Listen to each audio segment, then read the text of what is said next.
Hello everyone. Today we are going to solve this 1128 problem. The problem name is number of equivalent domino pairs. It is a part of today's LeetCode daily challenge.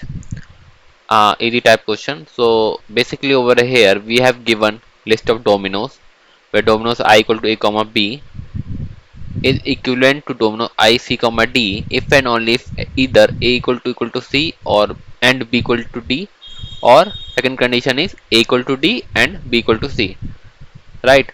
And we have to return the number of equivalent pairs, okay, by checking these conditions. So pretty much straightforward question it is. Now let me walk you through the example test case. So dominoes array we have given, and 1 comma 2 2 comma 1 3 comma 4 5 comma 6. So over here we can clearly see 1 comma 2 is equal to 2 comma 1, or this pair is equivalent because according to this condition a equal to d, so 1 is equal to 1 which is d, and b is equal to c, so this pair is equivalent pair. Okay, now that's why our count is 1. This condition is not satisfying over here because we don't have any similar pairs, because this condition means that we may have some duplicate pair, then only this condition will be satisfied, right? A equal to c and b equal to d, so we don't have any duplicate pair over here, so this condition not satisfied for any of the case. This condition is satisfied for only this case, okay. Or we can say that this condition means we need duplicate pairs, and this condition means we need a reverse pair, right? Okay, cool. Now in the second test case we have given 1 comma 2, again 1 comma 2, 1 comma 1, 1 comma 2 and 2 comma 2. So we can see over here these three duplicate pairs are there, right? And three duplicate elements or pairs we have, so we can say that our answer is 3 because this this and this form one pair, and this and this form one pair, right? And this form one pair, so we have three pairs. So this condition is satisfied and we are returning our answer as 3, and there is no reverse pair like we have in the above example test case. Okay. For the constants we have 4 into 10 to the power 4 the length of the array, and element is always 2 because I comma it is a pair, and dominoes I comma j value is between 1 to 9. Okay.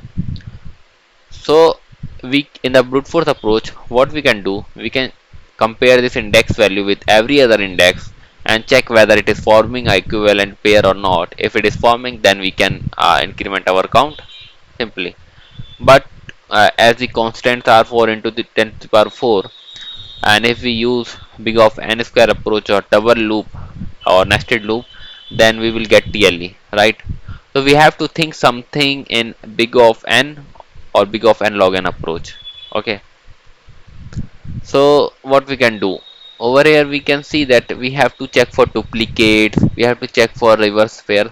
So some sort of hash map kind thing is coming in our mind because we need to deal with frequency, right? At the end we want frequency of duplicate pairs or reverse pairs, and accordingly we can conclude our answer, right? So some sort of hash map approach or intuition is coming in our mind, right? So what we can do, we can create one hash map like this, pair int comma int, and this is for storing frequency, and initially we declare our count equal to 0, right? And we are, so this condition is important. This is basically for checking, this is basically for converting this reverse pair into the forward pair, or we can say over here that we don't want any element at index 0 in any pair greater than the element at index 1. So we are swapping over here, and if we do that, then only thing that we need to check, only this condition we need to check, right? There is no need to handle this condition separately. Okay. And at the end what we are doing, we are incrementing our count value and returning the count. So it is pretty much simple approach, but catch is over here, like this logic need to understand more clearly. what we are doing over here, count plus equal to what frequency of that pair we have at that point of time in our hash map that we are incrementing. Okay, so let me explain you for this test case. So here we have uh, okay, so initially for the first time when 1 comma 2 is encountered, then in hash map value will be 0, right? So we are incrementing 0 in our count, and our in hash map it became 1 comma 2 frequency became 1, right?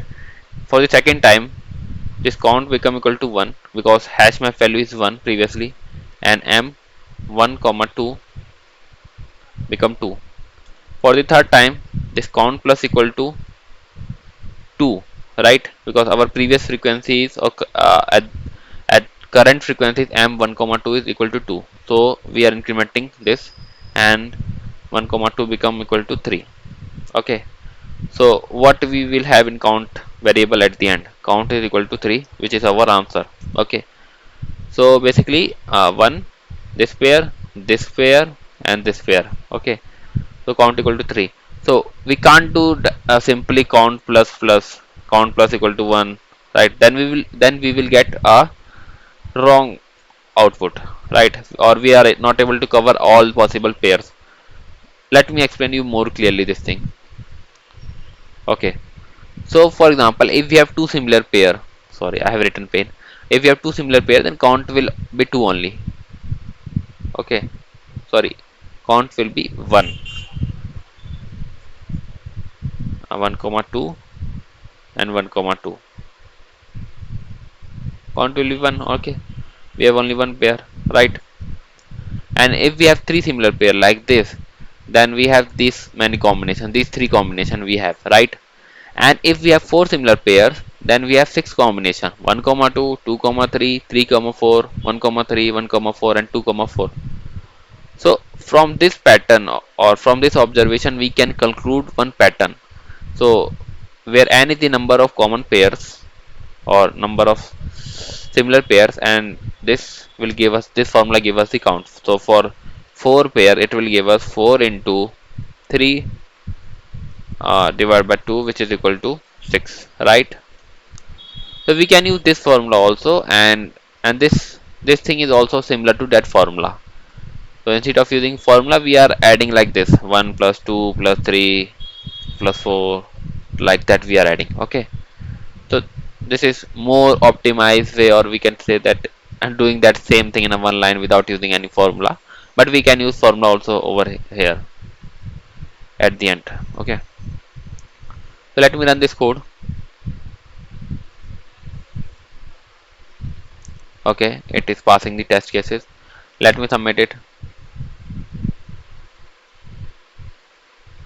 Okay, it got submitted. I hope I'm able to help you in understanding this problem and my approach also. Please write in a comment if you have any problem. Thank you very much.